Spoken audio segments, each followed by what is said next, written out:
Good morning साथियों, स्वागत है आपका अपने YouTube channel Mithila teaching point में।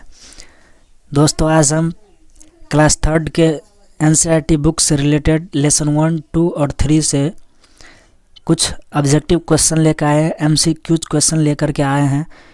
क्योंकि इन जो भी आज हम क्वेश्चन करवाएंगे उन सभी क्वेश्चन से रिलेटेड टॉपिक हम करवा चुके हैं। जो भी मित्र उन टॉपिकों को नहीं देखे हैं वो पिछला वीडियोज़ को ज़रूर देखिएगा। उन वीडियोज़ का लिंक हम इस वीडियो के डिस्क्रिप्शन बॉक्स में डाल देंगे, आप उस वीडियो को ज़रूर देखिएगा। क्योंकि जो भी आज प्रश्न हम करवाएंगे वो सारे के सारे उन वीडियो से रिलेटेड ही होगा। जितना भी टॉपिक हम करवाए थे उन टॉपिक से रिलेटेड क्वेश्चंस आज हम लेकर आए हैं, प्रैक्टिस क्वेश्चंस। क्योंकि आप जो भी टॉपिक पढ़ते हैं अगर उनसे रिलेटेड एमसीक्यूज क्वेश्चन कर लेते हैं तो एमसीक्यूज क्वेश्चंस करने से आपको वो सारा टॉपिक क्लियर हो जाता है, सेफ हो जाता है। इनमें हम बहुत सारे ऐसे प्रश्न हैं जो पूछा भी गया है सीटेट में, उनसे भी हम रूबरू करवाएंगे आपको। इसलिए आपको हर टॉपिक को बारीकी से पढ़ना बहुत ही आवश्यक हो जाता है। बार बार इनसे प्रश्न पूछा गया है, क्लास 3 के बुक्स से बहुत सारे प्रश्न पूछे गए हैं जो हम आपको करवाएंगे। चलिए आज स्टार्ट करते हैं। फर्स्ट क्वेश्चन है, एनवायरनमेंट शब्द किस भाषा से लिया गया है? हम जो बतलाए थे एनवायरनमेंट की उत्पत्ति किससे हुआ है, तो एनवायरनमेंट से हुआ है। और वह एनवायरनमेंट शब्द किस भाषा से लिया गया है, तो किस भाषा से लिया गया था? फ्रेंच भाषा से लिया गया था। किस भाषा से? फ्रेंच भाषा से। तो इस प्रकार से कौन सा ऑप्शन सही हो जाएगा? ऑप्शन नंबर सी इसका सही आंसर हो जाएगा। नेक्स्ट क्वेश्चन देखिए, नेक्स्ट कह रहा है किताब में जानवर शब्द का प्रयोग किया गया है। बुक में जो सभी जानवरों के लिए एक ही, सभी कीड़े मकोड़े जीव जंतु के लिए एक ही वर्ड का प्रयोग किया गया था, वो किसके लिए किया गया था? तो जानवर शब्द का प्रयोग किया गया था। उसी में ऑप्शन बना करके देखिए, इस तरह से क्वेश्चन पूछा जा सकता है कि किताब में जानवर शब्द का प्रयोग किसके लिए किया गया है? कीड़े मकोड़े के लिए, बड़े जानवरों के लिए, सभी जानवरों के लिए, या सभी विकल्प सही है। तो किन के लिए किया गया था? सभी प्रकार के जानवरों के लिए किया गया था। तो क्या कह सकते हैं? ऑप्शन नंबर सी यहाँ सही हो जाएगा। सभी जानवरों के लिए, किसी भी तरह के कीड़े मकोड़े जीव जंतु, जलीय हो स्थलीय हो, सभी के लिए एक ही शब्द का प्रयोग किया गया था, वो क्या था? जानवर। नेक्स्ट क्वेश्चन देखिए क्या कहता है, राष्ट्रीय शैक्षिक अनुसंधान और शिक्षण परिषद संबंधित है। राष्ट्रीय शैक्षिक अनुसंधान और शिक्षण परिषद किससे संबंधित है, ये पूछा गया है। ये जो बतलाए थे आपको, क्या ये एनसीटीई से संबंधित है, या सीटीईटी से संबंधित है, या एनसीईआरटी से संबंधित है, या एनपीई से संबंधित है? तो राष्ट्रीय शैक्षिक अनुसंधान जो था वो क्या था? नेशनल, ये एनसीईआरटी से संबंधित था। किससे? एनसीईआरटी से संबंधित था। कौन सा हो जाएगा? Option number C. यहाँ सीटेट होगा नहीं, क्योंकि इसका क्या होता है? Full form central teacher eligibility test. NCT होगा नहीं, यहाँ एनईपी ये भी नहीं होगा, एनसीईआरटी होगा। क्यों होगा? National Council of Education research training होता है, इसका पूरा नाम क्या होता है? National Council of Education research training. ये सारे के सारे पॉइंट हम पिछले वीडियोज़ में बताए हैं, तो उनको ज़रूर देख लीजिएगा। तो क्या ऑप्शन सही हो जाएगा यहाँ? Option number C, National Council of Education Research and Training, राष्ट्रीय शैक्षिक अनुसंधान एवं शिक्षण परिषद।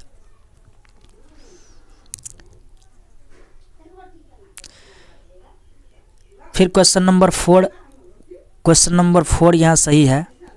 एनसीईआरटी का विस्तारित रूप क्या है? यही देखिए बतलाए थे कि एनसीईआरटी का विस्तारित रूप क्या है। तो एनसीईआरटी का विस्तारित रूप क्या बताए थे कि national Council of educational research and training. कौन सा होगा? ऑप्शन नंबर बी यहाँ सही होगा। नेक्स्ट क्वेश्चन देखिए, क्वेश्चन नंबर 5 है, निम्नलिखित में से फुदकने वाले जानवर है। कई प्रकार के जानवरों के बारे में बताए थे और यह भी बताए थे कौन से जानवर का क्या काम है, कैसे चलता है, कैसे कोई उड़ता है, कोई पंख वाले होते हैं, कोई जंगली होते हैं, कोई पालतू होते हैं, तो कौन से जानवर किस तरह की विशेषताएं होता है ये बतलाए थे। तो फुदकने वाले जानवर कौन सा था, तो मेढक, क्योंकि हाथी तो फुदकता है नहीं। सांप क्या करता है, रेंगता है। घोड़ा तो ये भी फुदकता नहीं है। कौन सा हो जाएगा, ऑप्शन नंबर ए यहाँ सही हो जाएगा। कौन सा, option number A. Next question है, पानी में रहने वाले जानवर है। देखिए पानी में कौन से जानवर रहता है, शेर रहता है, नहीं, गलत है। यहाँ देखिए मछली और मगरमच्छ दोनों के दोनों क्या होते हैं, पानी में रहते हैं। तो कौन सा हो जाएगा, ऑप्शन नंबर डी, बी और सी दोनों सही हो जाएगा। फिर नेक्स्ट क्वेश्चन है, क्वेश्चन नंबर 7, कहता है रेंगने वाले जानवर है। रेंगने वाले जानवर कौन है, गिरगिट है, सांप है, कछुआ है, सही बात है। चलने वाले जानवर है, कबूतर, गाय, तितली, ये भी सही है। देखिए सॉरी, चलने वाले जानवर में गाय तो चलती है, लेकिन कबूतर और तितली क्या होता है, ये उड़ता है। तो ये पॉइंट क्या है, गलत है। पंख वाले जानवर है, कबूतर, कोयल, गौरैया, सही बात है। ये तीनों के तीनों मैच कर रहा है। जंगल में रहने वाले जानवर है, शेर, हिरन और बाघ, ये भी एक तरह का है। इनमें एक पॉइंट हम लिखना भूल चुके हैं दोस्तों, यहाँ लिख दीजिएगा कि इनमें कुछ अलग छांटने के लिए कह रहा था, कि कौन सा ऐसा है जो अलग है सबसे, उनको छांटने के लिए कह रहा था। यहाँ पॉइंट एक लिखना चाहिए था, निम्न में से अलग है, मतलब अलग कौन सा है। तो बी नंबर आपको अलग लग रहा होगा, तो इस ऑप्शन के अनुसार यहाँ सही आंसर आप दे सकते हैं कि कौन सा ऑप्शन सही लग रहा है आपको, कौन सा सही है। ये तो गलत था ही, कौन, ऑप्शन नंबर बी गलत है ही। ए, सी और डी कौन सा सही है, ए, सी और डी, तो कौन सा हो जाएगा, ऑप्शन नंबर यहाँ थर्ड सही हो जाएगा। ठीक ही है, इस अभी जो लिखा गया उस रूप में भी इस क्वेश्चन को आप डील कर सकते हैं कि कौन सा सही है। तो तीनों के तीनों क्या है, ए नंबर सही था, सी नंबर सही था और डी नंबर में बात जो कहा था वो सही था। लेकिन बी नंबर में जो कहा गया है चलने वाले जानवर, ये कबूतर नहीं हो सकता है, तितली नहीं हो सकता है, इसलिए कौन सा होगा, ऑप्शन नंबर थर्ड यहाँ सही होगा। नेक्स्ट क्वेश्चन को देखिए,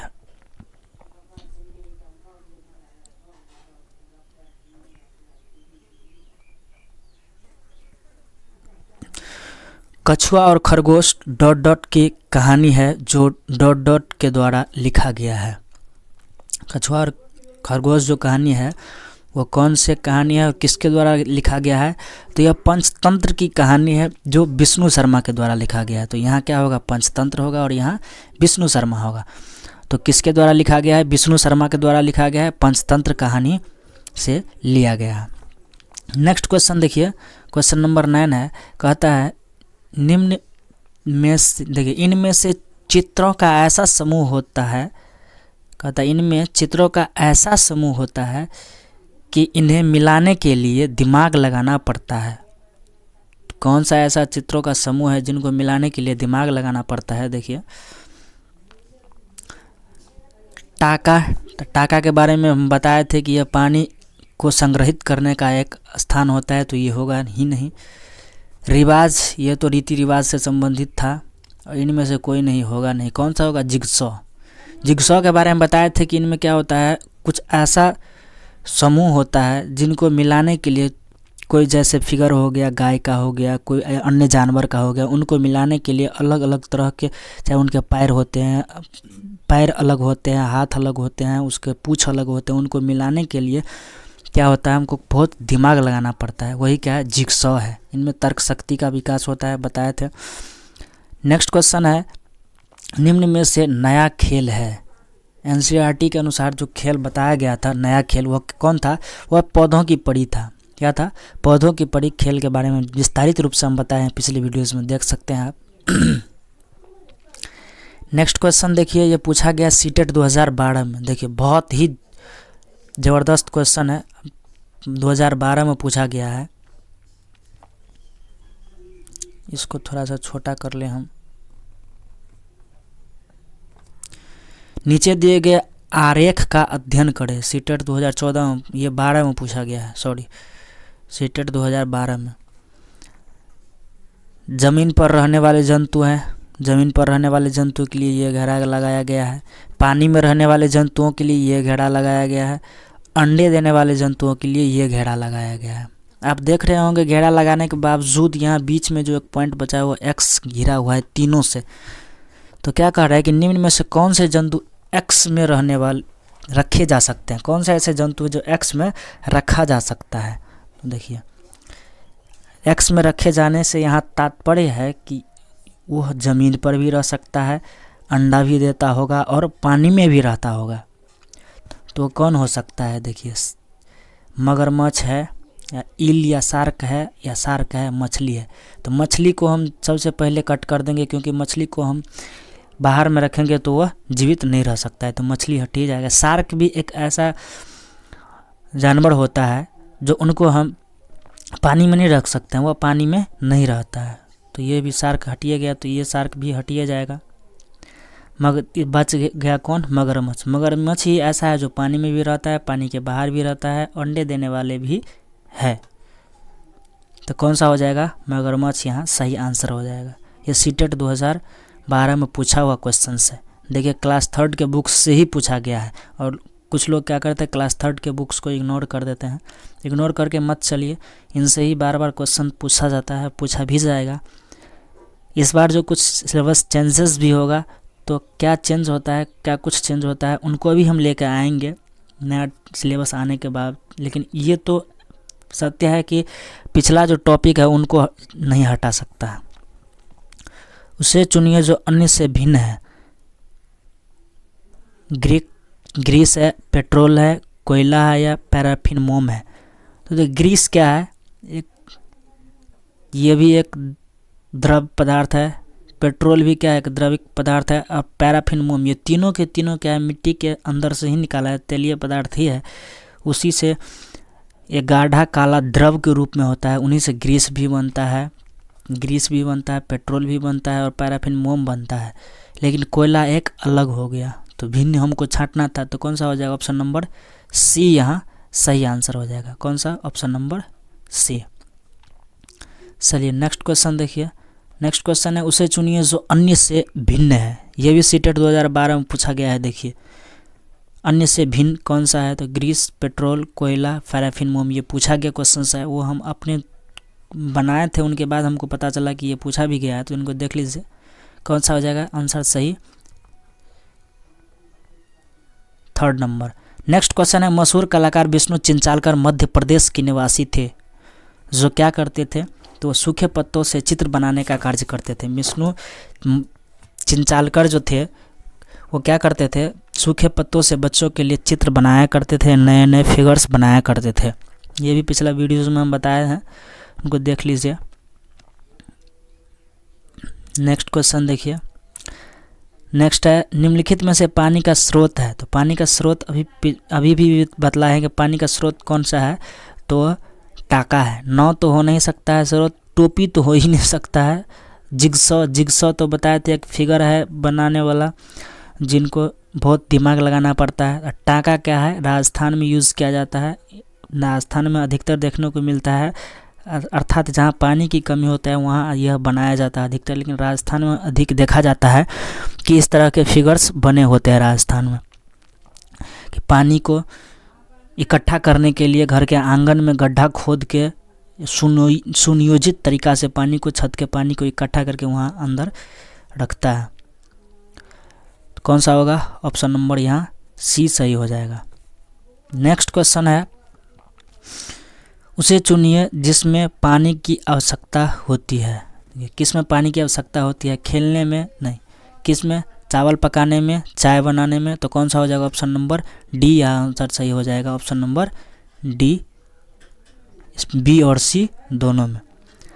नेक्स्ट क्वेश्चन उसे चुने जो अन्य से भिन्न है। देखिए ये भी पूछा गया है कि उसको चुनने के लिए कह रहा है कि कौन से भिन्न है, बस, कार, एरोप्लेन या साइकिल, कौन सा भिन्न है। देखिए बस, कार, एरोप्लेन ये सारे के सारे जो है यह ईंधन से चलने वाले हैं। बस भी, कार भी और एरोप्लेन भी, ये सारे के सारे क्या होते हैं, ईंधन से चलते हैं। बस, कार, एरोप्लेन जो है ये ईंधन से चलता है। ये तीनों के तीनों सेम ही है, बस, कार, एरोप्लेन ये ईंधन से चलने वाला है। जबकि साइकिल क्या है, विदाउट ईंधन के चलते हैं। तो कौन सा हो जाएगा ऑप्शन नंबर, यहाँ ऑप्शन नंबर 3 सही हो जाएगा। Option number option number D सही हो जाएगा, साइकिल। चलिए दोस्तों, आज के लिए इतना ही, लेते हैं विदा। थैंक यू, धन्यवाद। जो भी मित्र चैनल को सब्सक्राइब नहीं किए हैं वो सब्सक्राइब कर लीजिएगा। अगर अच्छा लगे, ये सीरीज़ आपको पसंद आया हो इस तरीक़ा से, इस तरह से पढ़ने में, तो आप दोस्तों के पास शेयर ज़रूर कीजिए और हमको सपोर्ट कीजिए, जिससे हमें खुशी हो और आगे भी क्वेश्चन बनाने में हम कामयाब हो। थैंक यू, धन्यवाद।